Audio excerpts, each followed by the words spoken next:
Welcome to MSP Confidential. I love Fridays now because I get to have these great conversations with really smart people. And one of those smart people that I've admired for a long time is Mr. Nathan Taylor of Sourcepass, formerly of Machine Logic. We're going to get into a little bit of that, but man, welcome to the live stream. Thank you so much for hanging out here with me for a little bit. Yeah, this is gonna be a lot of fun. Thanks for having me. We just saw each other at PAX 8 Beyond last week, quite literally, in Denver. And is Denver home for you also? Yeah, that's where I live. Yeah, so you guys came out in full force with the team from Sourcepass. I saw Dan, of course. I saw Nick. It's always good to catch up. And I love these events because it just feels like the family reunion every other week, pretty much in my case, because we go to so many. But for the MSPs that maybe don't attend that many events, it's a great opportunity to catch up in person with folks. And we were just chatting backstage about this idea of it's an art to attend conferences, and I was curious to maybe get your own take on like what do you set goals for attending conferences, and or what are the things that you kind of try and go extract from each of these. Yeah, you made a comment backstage about the hallway track, and I thought that was a really great phrase. Learned a number of years ago that it's the social piece, meeting people in the industry, that's where the real value happens. Very rarely am I in a session where I'm like, oh, this is the answer to my questions. Although there's certainly some conferences that have more technical content, and maybe if you've got a specific topic you're looking at, like maybe an M&A conference, or, an M&A track, or maybe an AI track where you want to learn some real key details. Those are valuable, but for me, it's the conversations with friends and peers in the hallway that matter. You're like, well, how are you handling this problem? 5 minutes of conversation with somebody you respect. You can Yeah. learn more in that 5 minutes than weeks of reading online. It's just incredible the value that happens there, and the camaraderie. Hey, like, how you doing? How's life? How you dealing with the stress? That kind of stuff.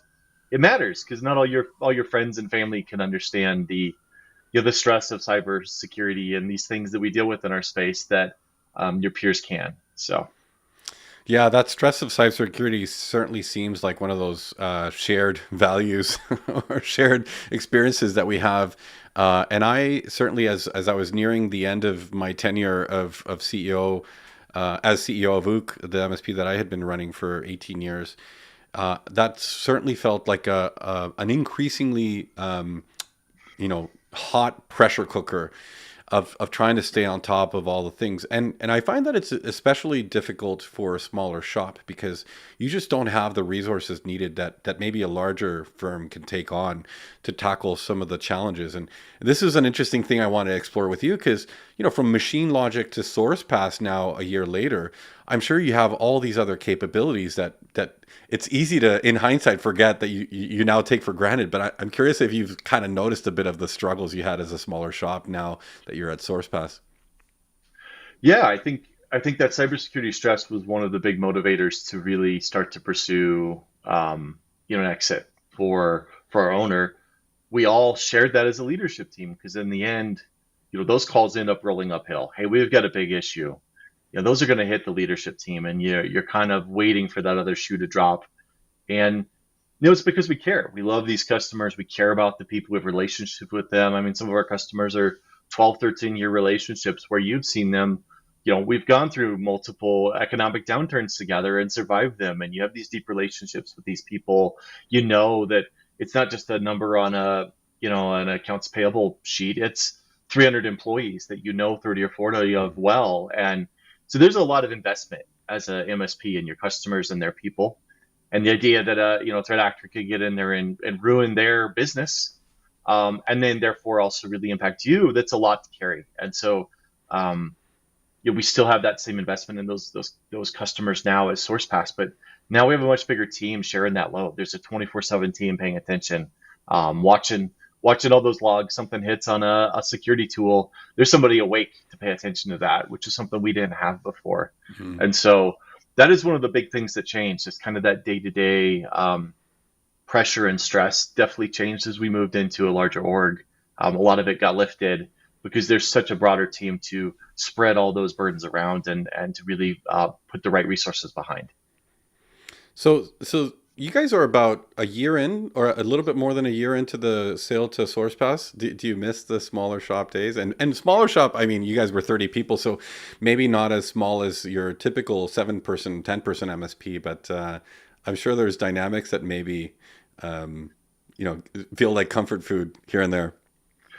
Yeah, it's definitely a learning curve, there's pieces that I really enjoy. Like I said, it's a lot different type of stress, a lot less of the acute stress, but then, different challenges of now I've got to learn how to interact with a bigger org, got to, learn more, process matters a little bit more in a bigger company where, we got to do things in repeatable and shareable manners that can't just roll back to, well, just go pat tap Nathan on the shoulder. Mm, Um, I've learned some new.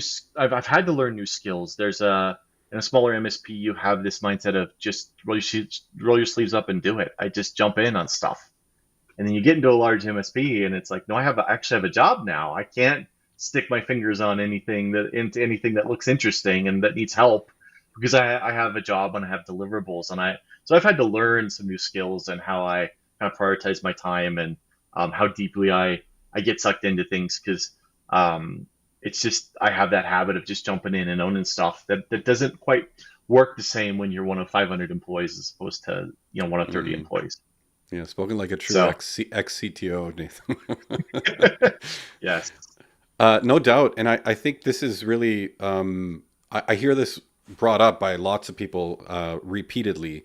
Is MSPs or MSP owners are their own biggest bottlenecks to the growth of the business, and I had a chat a few weeks ago with Kevin Damagani. He was saying one of the keys for him to unlock growth in his own MSP is getting out of the way and letting people do their things, and delegation and all those things are such interesting, difficult things to learn how to do well. Because, and we say this all the time on this show, is there are so many accidental business owners that come into this industry that never knew, that these things needed to be acquired skills over time. Yeah. So that's interesting. I think the role that you had as CTO at Machine Logic was also very multifaceted. And even at a 30-person shop, I think we're still wearing many hats in our day to day.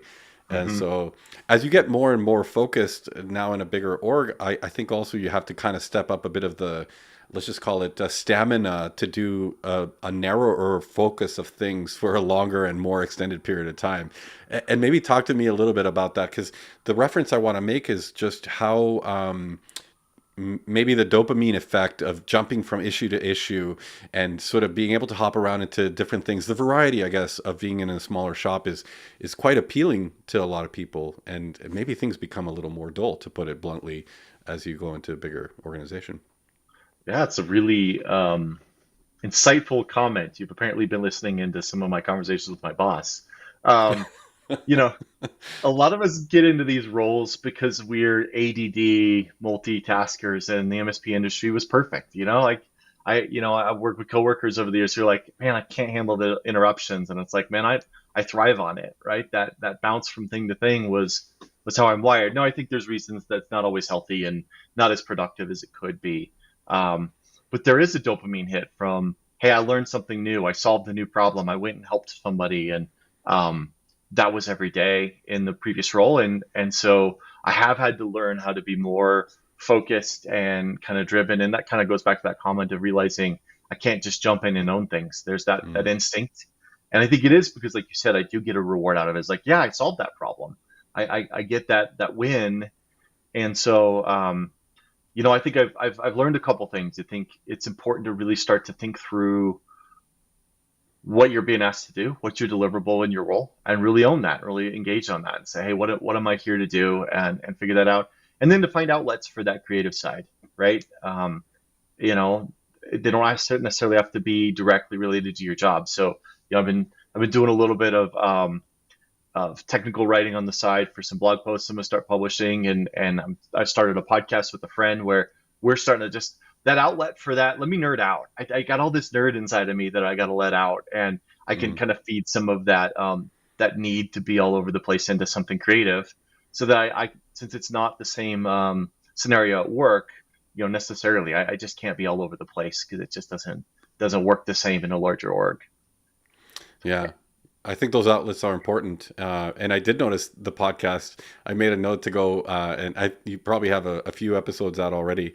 to go see the conversations. And I often still go back to some of those nerdy topics, but quickly feel overwhelmed, if I'm perfectly honest, because I think the craft of IT, like is the practitioner, the true, craftsman. I think requires that day to day deep dive into a lot of the technical things. But this is kind of where I wanted to maybe segue to talk a little bit about your role, because I think you're kind of in a situation. Tell me about your senior director of enterprise solutions role. What does that actually mean in the context of Sourcepass? Yeah, I've got two primary responsibilities, but my main focus is I'm leading our pre-sales engineering team. And so that was a piece of, as you mentioned at Machine Logic, I wore a lot of hats, you know, but the sales engineering was a piece I really enjoyed towards the end. And Mm. so I decided to kind of aim for that when they asked me where they wanted me to land. And I really enjoyed coming along the sales team. And I love that moment when you get in front of a technical contact at a customer and you're able to discover the business outcome they're working towards. That's the problem you can solve for them. And you're able to kind of tie it into a solution and really see that moment where they're like, oh, you understand my need. And I now believe that you can meet that need. That moment, you know, talk about dopamine hits. There's another dopamine hit there. Like, we've connected. I've, I've crossed the bridge, and you now see where we can meet your needs. Um, and so I've enjoyed that piece. And then as we've grown, where there's a lot of variables when you're in sales engineering for a larger org, because we're always trying to make sure that we're providing the right services, but you have different requirements when you're in a bigger org because services have to be scalable. As a small MSP, if somebody comes in and says, "Hey, here's a bunch of revenue. Can you do this new thing?" You go, "Yeah, I can do a new thing. Let's get you guys in a room. We'll figure it out." We could do that across 600 people, a couple times a month, and it's chaos. So you've really got to Mm. start to figure out what you're good at, what solutions you can deliver well, and find that balance of being agile, but also delivering things consistently. And so in sales engineering, we're always kind of on that edge of like, well, I got a customer asking for this harebrained thing. What part of that fits within stuff we can scale and do well? And what part of that is just something that we're not the right answer for, or we can find a third party to help with, or we develop a new service for. And so, I still get some of that opportunity to learn and grow and try new things and analyze new problems, and also then help drive sales on that front. The other piece that I'm involved in is we've got a pretty extensive Microsoft practice and Microsoft relationship, and so I've tried to keep my fingers in that as well, just kind of developing that relationship Mm. with Microsoft, staying ahead of things like Microsoft Copilot, really digging into that product. I think that's a game changer for our industry, and it's been fun to keep my fingers sturdy on that. As you said, I'm losing my chops in the 365 admin portal. I don't know where to click for anything anymore. They moved all the menus. Um, but I have kept my fingers into Copilot because that works well with my workflow. I can keep kind of staying on top of that and gives me another outlet for that need to really dig deep on a technology. I want to maybe double click a bit on this idea of the sales engineering role, because I feel like, especially with technical buyers, which you're probably in front of a lot, there's maybe this undertone or layer of assumption that the technical knowledge is there. And I think you kind of, in a great sales engineering experience, you've probably found that you get to prove that without having to prove that, if you know what I mean. Whether it's knowing the language, knowing a bit of the actual dynamic of the environments or things that are being put on the table for discussion. And I know your history, obviously, as a CTO and previously a cloud engineer and a network admin. So obviously those things are there. But as you build a team of sales engineers that maybe you don't necessarily get a lot of that background, I'm curious how you manage or navigate a bit of that, the right nuance of technical know-how without overwhelming the customer and trying to really dig into the business outcomes. It's such a challenge at all levels of organization, no doubt. It is a challenge, and there's a real element of not everybody is cut out to be a sales engineer. There is a level of experience required because you will get called out quickly. So, you know, I think in anytime we're selling MSP services, you have to have that outcome focused mindset. If we're solving a problem for you. How am I making your life easier as the person at this company making this decision about their IT services? And so there's that aspect that I have from years of selling in the MSP space to small business owners, where I see that and I understand that piece. But like you said, when you get into a larger org, maybe a co-managed org, where all of a sudden you have a director of IT or a CTO or a CSO, a CISO on the call, somebody technical. There is a real art to earning their trust. And like you said, you don't get to go and pull out the list of Microsoft certs or tell them about your projects. I think the biggest way to solve that gap, to dump that gap to where they trust you, is the questions you ask. Hmm. If you can ask the right questions about what they're talking about that drive them deeper into the technical space, deeper into the problem they're trying to solve, you quickly get past that earning their trust. Like, you know what I'm asking about. You know why I'm here. Yeah. Thank You're asking goodness. questions. Yeah, because they're looking for that. They're like, I just want to work with somebody where I don't have to lead them to water. Help me go deeper. And so it all comes down to the questions you ask. Okay, you're bringing up, you're struggling with whatever it is, Mac management, and you're trying to find a better solution. Well, is it this problem you're having? And have you solved this problem? And have you looked at this solution? And have you thought about this? And as you ask questions that show that you understand their problem and the technology, it quickly moves to a flowing conversation where they start to share what they're into. They give you additional details which you can riff off of, and before you know it, you've developed a relationship on a nerd level with them where there's some trust. And so there is an art to it. I think it's hard to do without experience. This is a really tough role to get into without experience because Hmm. um, there's something about 10, 20 years of doing MSP IT that you learn the Yeah. pitfalls, you can smell it. It's not always what they said. It's just there's the essence of something, and then you kind of pick at that thread until you find what you're looking for. And some of that's hard to learn without having, done some of this for a while. So I think, that sales engineer role has to be somebody with some experience on the technical side and also in the customer service and the sales side. There's all three aspects get triggered there. But I think it's a lot of fun too because you get to really exercise all three of those things: people skills and technical skills and sales skills all in one interaction. Really? Yeah. We have a similar thought about it here at ScalePad too, because our solutions engineers they like calling themselves rocket scientists, and we have a little rocket theme internally and all that stuff. But they are so nuanced in the questions they ask. And every time I have a conversation with Jeff or Shay or Tulsi or one of the guys that are doing some of these pre-sales engineering calls and stuff like that, are fascinating because they are truly trying to uncover what are some of the deep rooted issues that are maybe that even the customer maybe has not thought of solving in a different way. And I think those are sort of those aha moments where suddenly you open all this world of possibility, and they're like you said, like earning the trust, I think happens so early in that process through this person who just said, okay, yeah, these guys know what they're doing. They have clearly experienced folks that understand my trials and tribulations in my industry. So I'm fond of the role. I in many ways, it's interesting that it's so attached to the sales org. And I'm curious if you've thought about where the sales engineering or solutions engineering sits in the org chart at large. Your comments on that? Yeah, I think there's a couple variables that really keep it tied to the sales org. Um, One of them is, frankly, in a lot of orgs, there's a compensation component, right? You're working with a salesperson who's got a quota and has got some ability to earn some bonuses based on performance. And I think that can be a hard dynamic if the people involved in the sales cycle aren't on that same sort of equation. They're both pulling in the same direction and both reaping the same benefits. So I think there's some value there. Depending on how you structure that. We're more focused on as sales engineering, less on individual sales and on the success of the whole team. But it's a factor. I think Hmm. also being in sales helps us stay focused on the customers and the deals. Like if you get pulled into the engineering org, there's a lot of little things to distract you. We talked earlier about how we're shiny object people. We don't need to be too much in the weeds of the current problem and distracted by, oh, we got to go solve this problem for a customer. No, I'm clearly need to be focused on outcomes and helping drive revenue for the company. And so there have been discussions about moving us into.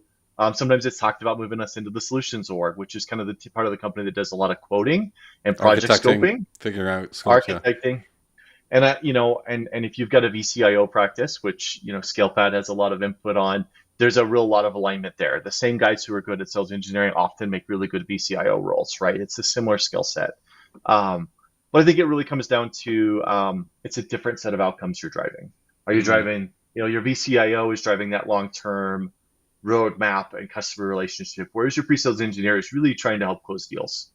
And Yeah. so I think that's where we settled, and it seems to work well. But that is an interesting question that you picked up on. It's definitely been something that's been tossed around a couple times. Hmm. Well, maybe let's talk about scale a little bit too, because I think there's an opportunity for SEs to become the bottleneck if they are relied upon too heavily for every single deal. And if you're a smaller shop, maybe you don't have that many deals that scale or funnel is an issue. But when you're a big org, maybe you have more deals than you have SEs that can be on calls to work on those deals. And maybe this hasn't been a problem for you guys, but curious on your thoughts on that. Yeah, I think it's important to keep that SE role focused, right?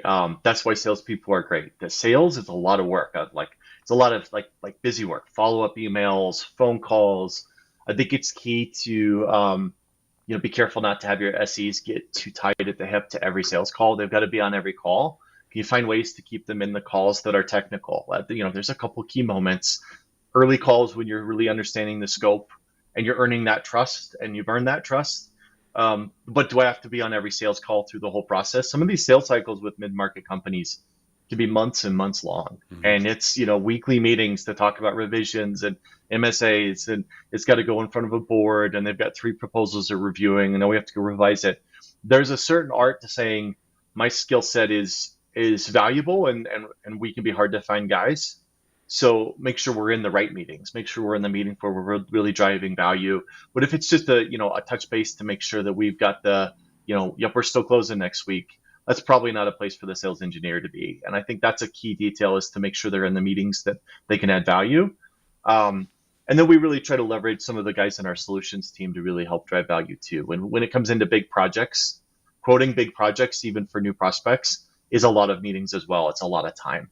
And so we often pull in the guys who do that full time. They're project designers and quoters and solutions architects, and they're good at taking, oh, we're migrating 500 users to Office 365 as part of an M&A project. Well, that's a highly detailed spreadsheets and flowcharts and steps and project managed solution. I'm capable of that stuff. It's not my favorite. It's a little bit too detailed for my skill set and my brain. And there's guys on our solutions team that live for that. They just love getting into the nitty gritty and lining out every detail. And so we try to find that right balance where we're jumping in a way that adds value, really drives that relationship with the customer, but we're also free to jump between multiple calls and really add value across the board as we go. I'm not sure how much you like to compliment people. I'm setting you up here to maybe give a compliment to somebody. But this conversation around solutions folks and automation immediately makes me think of people like Nick Ross. And I wonder, off the cuff, what it's like working with a guy like Nick Ross, first of all, because I think he's overarchingly admired in the industry as somebody who's just has this stamina to deliver and execute on whatever it is he's working on.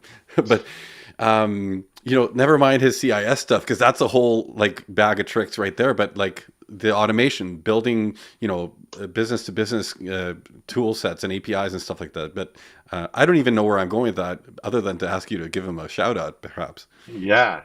Well, it's one of the things that actually was a variable that drew us to Sourcepass. The fact that Sourcepass, that Nick Ross landed there was a big draw. Um, Love the guy. He lives here in Denver, so I have the privilege of being in the office with him a couple of days a week, and it's a pleasure being around just his brain. He's just super smart, but also a nice guy. I mean, it's almost annoying. He's handsome and he's smart and he's hardworking and he's successful. And it's like, man, come on, do you have any flaws? So I'll give him a backhanded compliment there, but I always give him a hard time and ask him when he sleeps, because he does more, work at the company than anybody I know. And then on the weekends, he's producing incredible content online, that just is game changing. It's the best content. If you look up GDAP, his content's the best GDAP content out there. Copilot, he's got the best Copilot content. I mean, the man just really has a great way of of taking complicated topics and communicating really clearly about it. And he's a gift to the industry. So it's a lot of fun to spend time with him. Always willing to plug his content. Go check it out, T-365 on YouTube or his website. His CIS stuff is incredible, where he's mapped all the CIS framework into, the whole Microsoft stack.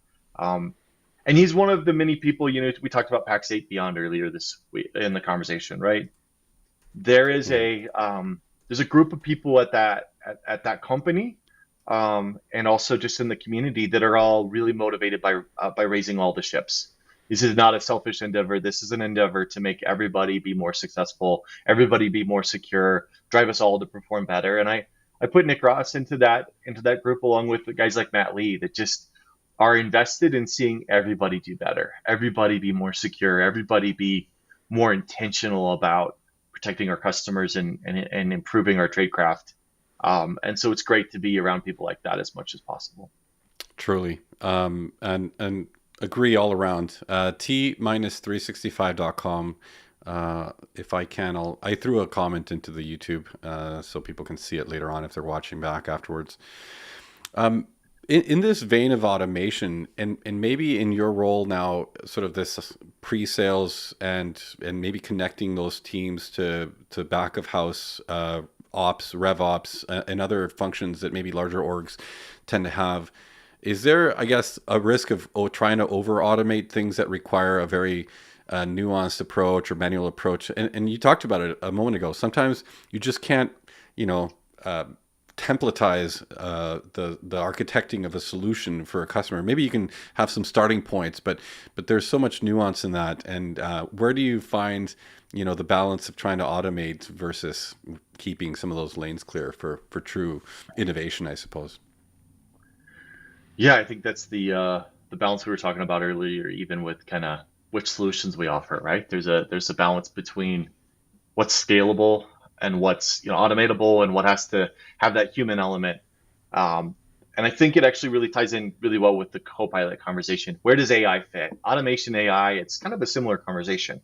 How do you get value out of these products? And this is something that came out of a bunch of conversations I had at Beyond around AI, which is, it is important to keep eyes on the human element of these things, and find where these tools are valuable, and find ways to leverage the tools in a scalable way. And I think examples of that are things like onboarding and offboarding forms. It's Hmm. just ripe with need for automation. When somebody gets offboarded, they want that account turned off exactly on time. Everybody has to onboard and offboard people. 70% of the content in every offboarding and onboarding form is the same. It's just purpose built to be automated. Find a way to get that into a form, automate the core technology, and then you're gonna have to customize it for a lot of customers, especially in mid market. They're gonna want, well, I need an email to this guy, and I want Salesforce APIs hit, and okay, now you need a little more skill set. But the majority of it is simple core automation. Disable the account, create the account, add them to groups, assign them a license, create them in AD, whatever the variables are. They're simple, they're repeatable. And so I think that's where automation tends to shine, is when you can find the simple, repeatable stuff. Um, you know, tickets are coming in, and I get 100 false tickets off of this tool. Well, that's something you can automate. Figure out what the variables are so you can scope it, Of test it, course. go automate it. Don't overthink it. Don't try to automate, supporting, somebody needs to change the screen resolution on their laptop. You're not going to automate that. Don't overthink it. Keep it focused on the things it does well, and then it adds a lot of value for you and your customers. You triggered a bit of the PTSD there, Nathan, because I remember some of my customers had extended hours, and they would send in an offboarding request and be like, yeah, this person needs to be turned off when they're done their shift at 9 p.m. And you're like, but dinner, but my movie night, or on all these things. And these are again challenges, of course, of a smaller shop, because as you go and you have a 24/7 team, some of these things can be easily delegated. But this is where a lot of those small shop business owners kind of take the whole brunt of it.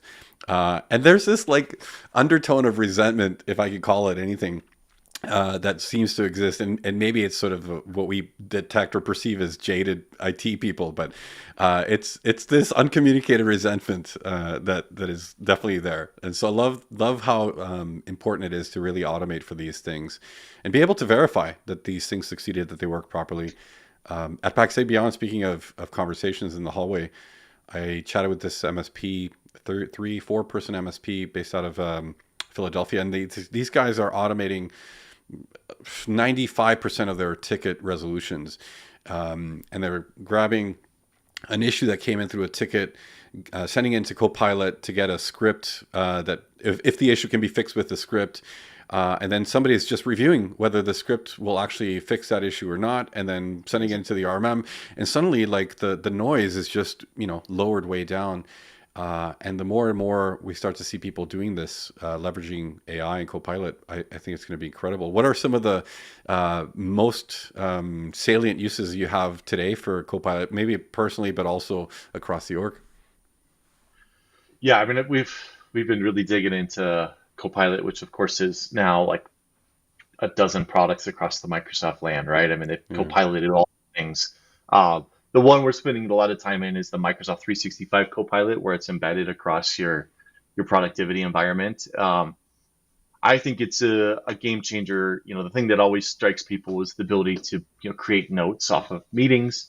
It just makes such a difference when you're like, hey, I'm in a lot of meetings today. I need some quick action items out of this meeting, and I need to update some people.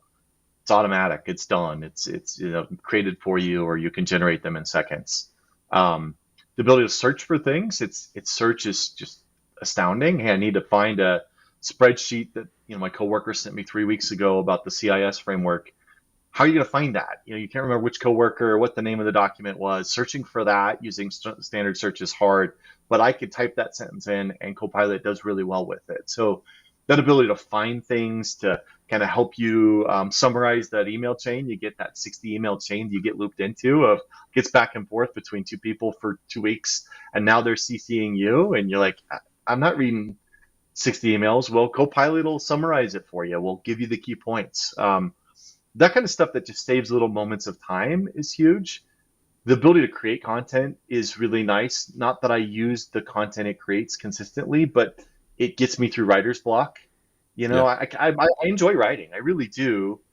But I was playing around with it today. You can take a 60-page Word doc and turn it into a 15-page PowerPoint with a click. Now, I'm not going to agree with everything that PowerPoint has in it. I'm going to go tweak the language and change the order and highlight some key things, but it's already there for me to now start running with. I can Mm. jump in and start tweaking things, but the framework's there. And so I think that ability to just short circuit things is where it has power. I think it's an accelerator. It accelerates, the speed at which you can do things. And I think um, if you can learn how to leverage it, that's actually the surprising thing about it, is it's not always easy to learn how to be a good AI user. I find that I revert back to the Outlook search all the time. And I go, wait, Copilot would have found this quicker, but I've been clicking in the Outlook search bar for 20 years. Like I have to rewire my brain and how I go So do true. things.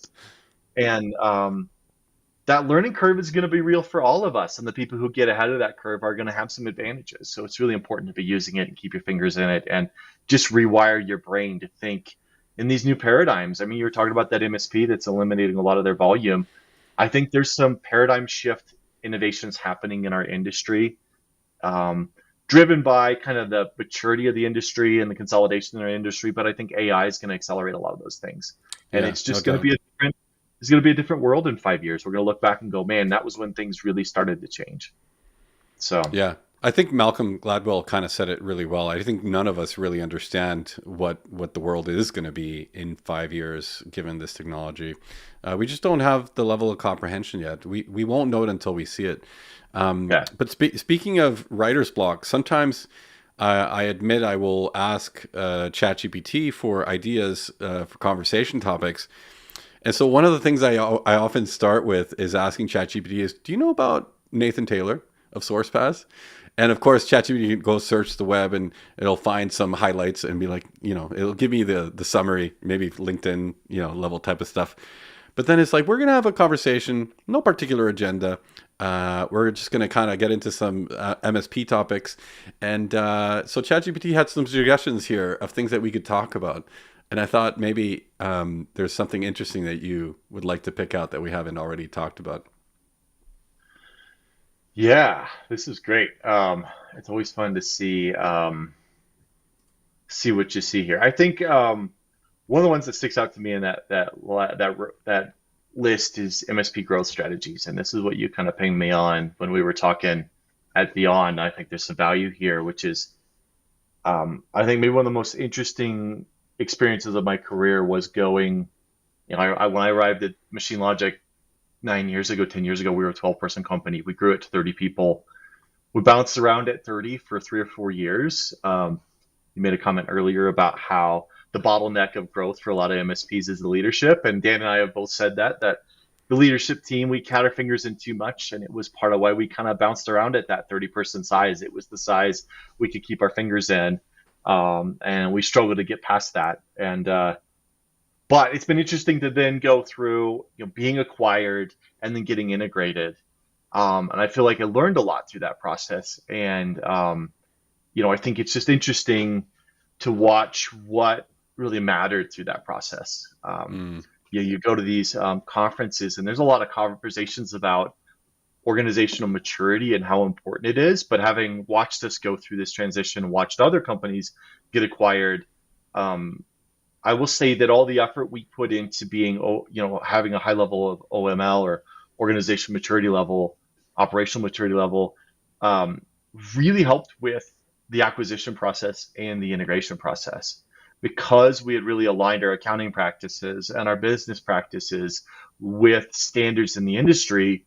It made integrating into a larger company a lot easier. A lot of those things were really helpful for, the process of due diligence. It really helps when you have your ducks in a row, mm. and really helped with integrating because we were able to kind of slide right in, and we were already doing things very similarly. And so I think, that effort to be mature really pays off as you grow and gives you opportunities.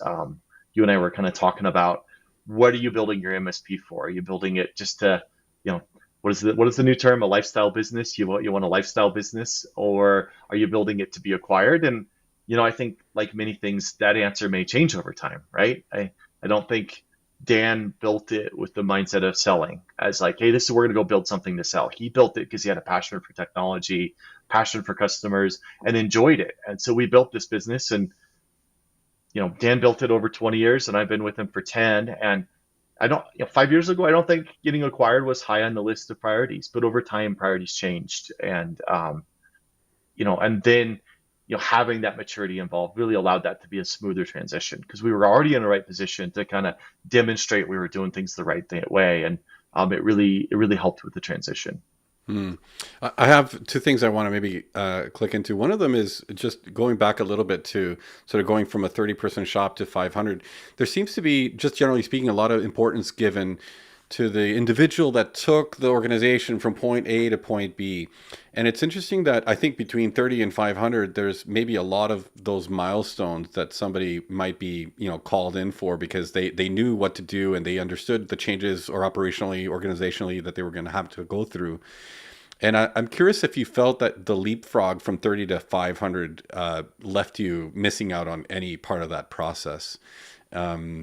I know it's a bit of an abstract question because you kind of don't know what you don't know to a certain extent. But I think there's, again, the importance given to people that seem to have taken companies from that through all those steps of growth. Yeah, I think there are definitely skill sets that work better at different stages of growth. And you need new people as you hit different sizes, right? And sometimes you need that, Uber nerd who's going to help you really evolve your practice and really earn some of those bigger customers and help you drive revenue. You need that great salesperson to help drive that revenue to get to the right size. But then that organizational maturity we talked about, that's usually not the same person. I wasn't the guy to drive OML, and Mm, you don't want me driving OML. I'm not detailed process in the weeds guy. It wears me out. I want to be out there creative and driving and innovating and talking and meeting and in meetings and that sort of thing. And so, over the years, Dan hired multiple people that really made a big difference in those different stages and really drove us forward. Um, and towards the end there, we hired a couple people internally and outsourced that knew M&A very well. And they really helped prepare us. So that was, we prepared for a couple of years for that. And it wasn't, hey, we're selling on this date. It was just, if we're going to sell soon, how do we get there? How do we start to, drive, the things? What are they going to look for? What do we have in our books or in our operations that doesn't look good? How do we kind of clean that up and make sure it is tight and tidy and clean? Um, as far as the integration, what happens when you get integrated to a large org like ours is there's certain people, everybody ends up getting a new job often. There's a bunch of the people who end up, account managers are still managing a lot of the same accounts. Service technicians are servicing a lot of the same accounts. But as a leader in the company, we're part of what was acquired, right? Our skill sets, our vision, our ability to add value is part of what Sourcepass wanted to acquire. And so we all landed in different places that may or may not have been closely tied to what we were doing before. And those new roles meant that we may or may not be very deeply involved in the integration. And that happens over time. The first 3 to 6 months, we were all still, you're kind of wearing two hats. You're helping with the integration, you're helping drive things forward, you're answering questions, you're still maintaining those relationships with customers where maybe you were on a weekly call, you're probably still on that weekly call. But between month 6 and month 12, that stuff starts to slowly change as new teams, take ownership of those motions. And there's a few of our employees that were very deeply involved with the transition. People who manage tool sets, people who manage finance, they end up being deeply integrated in that integration as things are kind of shuffled into new buckets and new teams and new processes. In my role, I was less involved in the integration other than on the customer side. I owned a couple of the customer relationships. So really trying to solve some of those things and keep those things moving forward as we got new people into roles of owning those relationships. So I don't know if that answers your question, but there's Yeah. definitely, interesting skill sets involved throughout the process. And I think, the narrowing of the focus, the narrowing of the role, in many ways, it sounds like it just can be liberating. And maybe that's the thing that people don't expect, because we go from kind of feeling the need to be involved in everything to suddenly being Right. forced to not be involved in everything. And then maybe there's a little bit of a contention there for a little bit as you adjust to the Yeah. new way, the new life, and then suddenly it's like, oh, this is actually kind of great. And either you're able to adopt that new way or not, and then you go and leave and you start your own thing again. And so there's those two camps. But speaking of camps, I think there's also this idea of when you're talking about M&A, when you're talking about a sale, and we talked about this briefly backstage, I feel like there's uh, sets of virtues that are attached to whether you're building an MSP because you love technology, you love people, you want to have people. And then some folks kind of feel icky saying they're building a business to sell it, because maybe it demoralizes the whole reason to exist. And I certainly feel like I went through my own transition. I just love technology. I probably wasn't even thinking about M&A or sale of the business at all. And suddenly it just kind of started, I started getting inquiries when the business got to a certain size. And it just kind of naturally transitioned to be like, oh, maybe we need to be having our books in order. And that's when I started asking questions like, okay, what happens with taxes and situations of that when we sell the business? And you need to sort of have this 2-year window that you're planning to have a successful Hmm. exit. And so these are things that maybe people aren't thinking about. And so whenever I had these conversations, and it was like, well, we're not in it to sell it. But curious, what maybe transitions you went through in your own journey. Yeah, I understand the feeling of like it feeling dirty to sell. I mean, it's a lot of us got into this industry. I got into this industry because I enjoyed building things with technology. It was like playing with Legos as a kid. I got to go build Active Directory networks. I'm like, man, this is fun. I'm gonna go build up, dozens of these, and built all these small business networks in the early 2000s and small business server. And I got to tinker with all the toys and put all the parts together. And then as I matured in my experience and my role, move more into enjoying developing relationship with customers and seeing them move through their journey of like, oh, I've enabled them to be more efficient and do these new things. But in the end, you end up having like a lot of it gets tied into your identity. I'm a nerd who helps Mm. people, and I'm an Uber nerd, and people respect me, and I got these people I love, and then when you get acquired, there is definitely a lot of range of emotions you go through from week to week of grieving things. There's moments of like, well, the culture is different. I like the Sourcepass culture, but it's not the same culture as the Machine Logic culture. And there's differences in being a national company versus a local company. And um, I think a lot of us have experienced what COVID did that. Now we all work from home as opposed to working in an office. How that impacted culture. Will some of those same things happen as you move from a 30-person local culture to a 500-person national culture? It's just different. And so there's definitely moments of of grieving or missing some things of the past, but also like enjoying not having to worry about the 9 o'clock user disable email. You can just go out to dinner and not worry about it. And so um, I think it's there is a range of emotions there, but I think it's also important just to think long term in some of those ways. You don't have to be focused on the end goal, but what is your plan? Is it to transition it to somebody inside the company? Is it to transition it to a sale moment? There's a lot of layers there to think through, and I think there's value in wrestling through that, and that's where the community becomes really helpful too. I think it's Mm. really great to be able to talk to other business owners, other entrepreneurs, other MSPs that either have or are thinking about or aren't going to get acquired. There's so much wisdom that comes from the people in our space when you go ask for it that I think is incredibly valuable to really help you understand what you want, to figure out where you want to go. Yeah, speaking of community, I was having this conversation earlier this week that it's such a unique industry we're in, where pretty much every one of our peers, shares some kind of conversation forum of some kind, and that everybody's talking to each other in this way. And I'm curious to maybe ask you how you see Sourcepass's role, previously Machine Logic's role, as far as the community is concerned.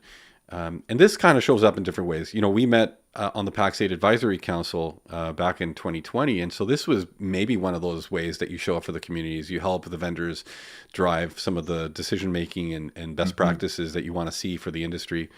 Um, but again, with the narrowing of the focus comes maybe fewer opportunities to actually be out in front of the community and doing some of these things that perhaps you valued so much. And I notice, like, you don't see enterprise IT people in the same channels having these conversations the way that MSPs are. And I feel like a lot of it is a function of the size of the business, how much work you have to do, what kind of focus you have. But so shifting perspectives on the role of community, from MSP, from Machine Logic to Sourcepass. Yeah, I think there's been a couple waves of that even for me, but that even happens some at Machine Logic where sometimes there's seasons where you just don't have the bandwidth for community. You have to focus on certain things. And there were seasons where I was more involved and less involved based on the things going on, and your life factors into that. You have a kid, you may not be as involved for a year or two while you've got that, 1-year-old running around and they're taking every free moment of your time just to keep them alive. And so I feel like we've gone through those ebbs and flows of my career. And even as part of SourcePass, there's definitely been moments where there was a season, during the last year where it was just like heads down. There's enough going on. I don't have time to be super involved in the community.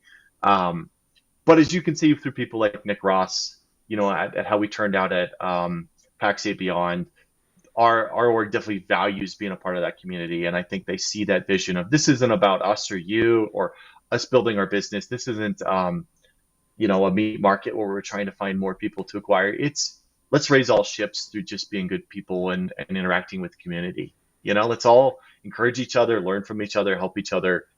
Good things come out of that. It's always interesting when there are synergies, and before you know it, you're like, oh, well, there's a really good opportunity here for us to collaborate or combine forces. But I think having that mindset that does seem to permeate the MSP space of, hey, I'm giving back, I'm participating, I'm here because together we all get better, we all get value out Mm. of it, goes a long ways. We're part of a couple advisory councils, as you mentioned, one through PAX 8, um, a few through PAX 8. I'm on one for Microsoft for their CSP and SMB products, and I don't get paid for those. We don't necessarily make money as SourcePass off of those. They're not like, somehow we're getting special pricing from Microsoft because we contribute to their advisory partner council. But I can tell you that there's features in Business Premium that are there because I was in the room with a dozen other MSPs, and we banged on the table to tell Microsoft how important it was to add conditional access to Business Premium or whatever it was. I think it was like AVD, like to make that a part of this product. Give us this access, ability to run Office in a remote desktop or an AVD environment was not in the original Business Premium product. And we banged on the table until Microsoft did it, and it opened up a ton of opportunity for them and us because we were able to sell this better product, replace all our E3s, get more margins. Everybody won. Microsoft got people on the better product. We got a better product, but it was the result of all of us collaborating on this is better for Mm. everybody. So let's make it happen. And so I think hopefully we can continue to have that mindset of staying involved in the community as a win for everybody. I do think there is something special about the MSP community. There is a you know I don't go to many social environments where I have many people that I know care about me as a person, and I walk in an MSP event and I can point at people around the room who care about me, have know about things in my life and care about me beyond just, hey, what are you doing with your business this week? And I think there's something special about that community, and I look forward to continuing to participate, and I know that's something that SourcePass wants to see continue as well. Yeah, that's awesome. And I echo the sentiment for sure. I think along the lines of that community influence, especially between MSPs and vendors, there's the roadmap stuff, of course, and I think advisory councils can be really great for that. But I think there's also, and the Copilot recall stuff is a perfect example of a situation where the community helped maybe prevent a disaster altogether. And I'm curious to hear your perspective on what the community role was in all of that.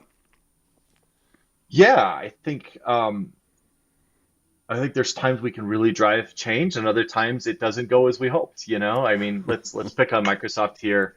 They released a product which is really innovative. It's really cool. This idea that they're saying, like, let's just take in the data and throw an LLM at it and see how we can change your world, improve your life. And it was a really creative use of AI. They're really trying to find ways to use AI to make Windows a more efficient environment. And so this recall function was really clever and creative. And then the community said, yeah, but you haven't thought through how this is going to get exploited. And that happens, right? This is a product committee saying, hey, I have a product that's driving stock value. We've got to be on the front end of this. Apple's rolling AI into their OS. Google's rolling it into everything. Let's do it too. And the community is able to say, well, hold on, that wasn't fully thought through. You're creating a honeypot for the threat actors. This bucket of keystrokes and screenshots is a PII and privacy and NDA nightmare. We have to think through the consequences, and so we're able to drive that just by having voices in the community. Um, but there's other times we have less influence. We all hated NCE and yelled at the top of our lungs, but it still happened. We're still fighting with NCE with Microsoft, and I understand why. It drove a lot of value for them, and having all those you know contracts on the book for Mm. all those licenses, it drove a lot of value for them, and that's hard to unwind it. That was a business decision. They're the most valuable company in the world. They have one focus, which is to make money for their shareholders. So there's times you get to have influence and times you don't. Um, but I think it's important for us to be those voices, and I do think you see things happening like um, kind of the community voice, really impacting a vendor that has a series of security mess ups, and all of a sudden everybody says, no, we are all as a group not going to give them any more money, and you see it happen. I mean, I won't name any names, but there's been brands in the last couple of years that kind of got blackballed because of their mishandling of things, and it does drive improvement because we do give that feedback, and I think we're a forgiving community, but we'll also take action if we don't think it's being heard. So there's a lot of value in what we do as a community. Yeah, the routes to exploit are fascinating. In this whole situation with recall, one of the things I remember thinking about is that if recall could capture, for example, how somebody types, and this is a uniquely biometric thing. The cadence of your typing, how you push, the difference between how you push certain sequences of letters. Um, there are actual MFA products. Ian Patterson of Plurilock, for example, one of the products he makes, and they're a public company, relies on the cadence of typing as a way to validate that you're actually the person sitting on the keyboard. Imagine if this kind of biometric data suddenly is available for the taking by a threat actor. It's just we lose all these capabilities, and I thought that was interesting. So kudos to the community for coming to the rescue there, no doubt. Yeah. Well, I Yeah. think we're going to see a lot of stops and starts in our space with AI, right?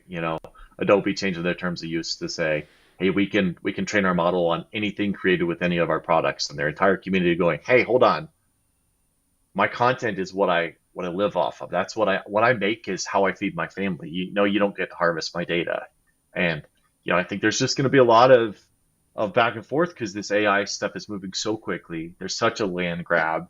There's so much value tied up in having an innovative AI product to stock value and valuations that we're going to see some bad decisions made, and we're going to have to throw up some guardrails at times to say, hold on, you got to slow down Mm. because the choice you made there is not okay. And I think we'll see a lot of that over the coming years with AI, just because it's so powerful and trying to be rolled into everything. And there's going to be some bad decisions made along the way that we have to push back on. So In in the list of priorities of staying on top of the industry, and in your role in particular, where you're in front of customers that are uh, coming across new challenges in their businesses, what are some of your favorite watering holes to stay on top of the massive source or influx of information overall? And maybe this is again one of those uses of AI. Hey, summarize all the technology updates from this week in a 10 bullet point list kind of thing. But I think sometimes it's still nice to go and see, what are people saying about this? What are the commentaries? What is the sentiment around certain issues or challenges? But curious.